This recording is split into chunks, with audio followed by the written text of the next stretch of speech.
বাসর করতে গিয়ে খাট ভেঙে ফেললেন নববধূ ও বর, পড়ে গেলেন মাটিতে। দর্শক, বিস্তারিত জানতে চাইবো বর ও বধূর কাছ থেকে। ভাইজান, আপনারা যে এই ঘটনাটা ঘটাইছেন, খাট ভেঙে পড়লেন, এটার মূল রহস্যটা কি? ভাইরে, আমার তো লজ্জাও করতেছে কিন্তু রাগও হচ্ছে। দেখেন, আমার গায়ে কিন্তু খুব একটা শক্তি নাই, দেখতেছেন, হ্যাঁ। ওজনও কিন্তু বেশি নাই। কিন্তু এই শহীদে না, আমার চেয়ে শালা ওজন কম।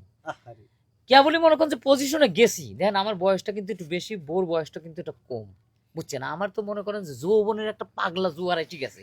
এখন ধরেন এদিকে রয়েছে বাপ, এদিকে মা, আত্মীয় স্বজন সবাই রয়েছে, লজ্জায় তো আমি কবির পাইতেছি না, তখন না করলেও পাইতেছি না। এমন সহি আনিছে, সহির পায়া কেবল ধরি একটা ঝাঁকি দিছি, ওই ঝাঁকি দি ভাই পড়ে গেলাম। কন্ত ভাই, এটা একটা বিশাল একটা বিপদের মধ্যে না? আচ্ছা, এই হ্যাঁ, খাটটা কি আপনার শ্বশুর বাড়ি থেকে দেওয়া নাকি আপনার নিজের টাকা কিনা? শ্বশুর বাড়ির থেকেই তো দিছে। শ্বশুর বাড়ির থেকে এমন খাট দিছে, আমি কি যে কব, আমি কবিরও পারতেছি না কিছু। ঠিক আছে, এই সময় একটা শুভ কামের সময় অশুভ একটা ঘটনা ঘটলো, এখন মুখ দেখাবো কেবা করি কন্ত। আচ্ছা দর্শক, আমরা বরের কাছ থেকে মোটামুটি বিস্তারিত জানতে পেরেছি, কিন্তু এখন আমরা নববধূর কাছে যাব, উনি কি বলে শুনি। আচ্ছা ভাবি, আপনাদের এই খাটটা যে ভেঙে পড়লো, এই বিষয়ে আপনি কতটুকু অবগত? আমি কি বলবো, আমার লজ্জা লাগছে। আমি নতুন বধূ, আমি কিছু জানি যে চোখের দুর্বল কম নাকি আমার স্বামী দুর্বল কম? ও মানে স্বামী দুর্বল? হ্যাঁ। না, দুর্বল যদি হইতো তাহলে তো এভাবে পড়তো না। আর খাটটা নাকি আপনার বাপের বাড়ির থেকে দেওয়া? হ্যাঁ, আমার বাবার বাড়ি থেকে দেওয়া। তো যখন খাটটা দিছিল তখন কি আপনারা দেখে শুনে দেন নাই? এবার খাট দিলি তো হইতো রে ভাই, দিছে একটা সহি। এখন পায়া ভাঙা না গুণ খাওয়া, খাট দিলি তো কোনো কথাই হইতো না। হ্যাঁ, দেন তো ভাই, দেন দেন দেন। আমার এই শরীরে মানে কয়টুকু ওজন আছে? 45 কেজি ওজন। এই 45 কেজি ওজনের বর এই সহি সহ্য করে পারে নাই, তাহলে শ্বশুরিক জুতো পেটা করবো না আমি জুতো পেটা খাবো? আমি বুঝতেছি না রে ভাই।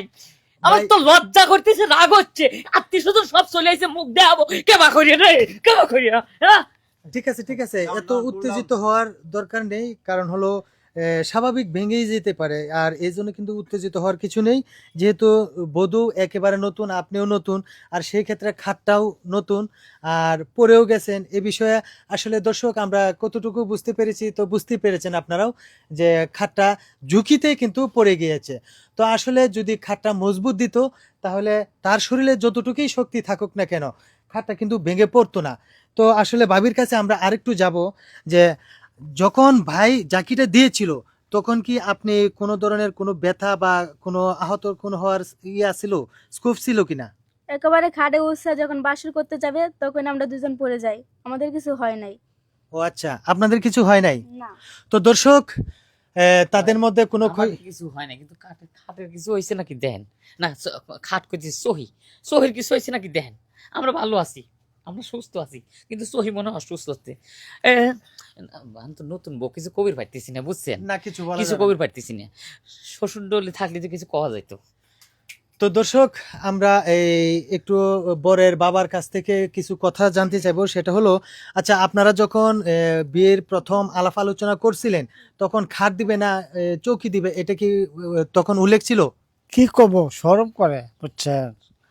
এই আমি কইছি একটা খাট দিবার, দিছে সহি, কিছু কইতে পারে না। তাই? হ্যাঁ, আপনি কি খাটের কথা বলছিলেন? হ্যাঁ, আমি খাটের কথা বলছিলাম। একটা সুকেশ দিব, একটা খাট দিব আমার বলছে, একটা হুন্ডা দিব আমার পোলাটারে, কিচ্ছু দেয় নাই, একটা সহি দিছে ভাঙ্গা। তাই? হ্যাঁ, আচ্ছা, কোনো অ্যাকশন নেবেন নাকি, যে এই ঘটনাটা ঘটলো আর খাটের পরিবর্তে যে চৌকি দিছে, এর কোনো অ্যাকশন নেবেন? অ্যাকশন মানে আমি বই রাখবো লয়। হ্যাঁ। আমি তাকে কিছু কইর পারতেছি না, পুরন বলি তোর পিঠে দাও করে ফেলা দিতাম, কিন্তু আমি তা করবো লয়। আমি একটা সম্মানের ব্যক্তি, আমার আব্বা একটা সম্মানের ব্যক্তি, আমাদের একটা নাম গাম আছে, বুঝছেন। আমি এই বই রাখবো লয়, এই বউ আমি এখন ছাইড়ে দেবো। না না, এটা করা যাবে না, কারণ বউ আরে পিটানো ভাই, কিন্তু। বিয়ের সময় বাসর করার আগে ভেঙে গেছে, তাহলে বিয়ের মানে সংসার করার সময় যে আমার সব ভেঙে ফেলা দিবি? হ্যাঁ, বাসর করবো সেই সময় ভেঙে ভেঙে পড়ে গেলাম, তাহলে আর দিন পরে রইলো সম্ভবই লয়, এই বউ রাখা সম্ভব লয়। না, রাখতে হবে, এত রাগ দেখানো যাবে না। তো আসলে আমরা আন্টির কাছে যাব, যে আসলে আপনারা যখন আলাপ আলোচনা করছিলেন, খাট দেওয়ার কথা ছিল, চৌকি এটা দিছে। আন্টি, এটা হলো আমার বড় বোন, ও আপনার বড় বোন, সরি আমি বুঝতে পারি নাই। তো এটা আপা, আমার আব্বা। মানে এই ঘটনাতে আপনি কতটুকু জানেন? আসলে কি বলবো, বিয়ে বাড়ি তো মনে করেন সবাই খাওয়া দাওয়া কইরা ওদের দুজনকে মনে করেন কি বাসর ঘরে দিয়ে গেছি। দিয়ে যাওয়ার পর কেবলমাত্র আমরা বসছি সবাই মিলে একটু গল্প গুদাম করব, এই মুহূর্তে শুনি যে খাট ভাঙ্গা পড়ে গেছে। তাই আসলে যে এটা একটা দুর্ঘটনা, অ্যাক্সিডেন্ট, এটা কিছু বলার নাই, তাই বলে কি বউটা ছেড়ে দিব বলেন? এটা কি হয়? না, আসলে এটা হয় না। এতে মানে এরকম কোনো কিছু করা যাবে না যে আইনত দণ্ডনীয় অপরাধ। তো আসলে আমরা এদিকে আসব।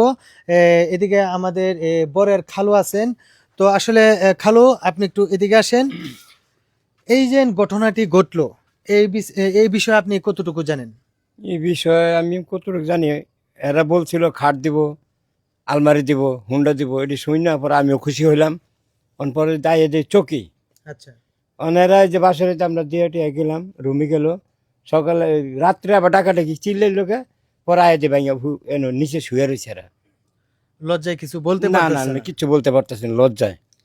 আচ্ছা, ঠিক আছে। তো এদিকে বরের নানু আছে, নানুর কাছ থেকে শুনবো আসলে মূল বিস্তারিত। আচ্ছা, এখানে যে ওনারা পড়ে গেল, তো পড়ার আগে আপনারা কি ঠিকঠাক মতো একটু দেখেন নাই? যেহেতু আপনার নাতি বাসর করবে, সেক্ষেত্রে আপনাদের দেখা উচিত ছিল না? অহন নাতি বিয়া দিছি, নাতির বাবা মনে করেন খাট দিছে, অহন তো দিলে তো ভালোটাই দিছে, এটাই তো আমরা ভাবছি। অহন তো আমরা জানি না বলে এরকম নর্মাল চকি দিয়া যে এরকম আঙ্গ আশ্বাস দেব, এটা তো আমরা কল্পনা করিনি। অন এই যে একটা লজ্জার বিষয়, এটা লোকের সামনে কিভাবে বলবো আর কি করবো, এটা আমরা দিশা পাইতেছি না কোন। আচ্ছা, প্রিয় দর্শক, আমরা যতটুকু বুঝতে পেরেছি যে বাসর করতে গিয়ে খাট ভেঙে ফেললো, অথবা দুজন নিচে পড়ে গিয়েছে।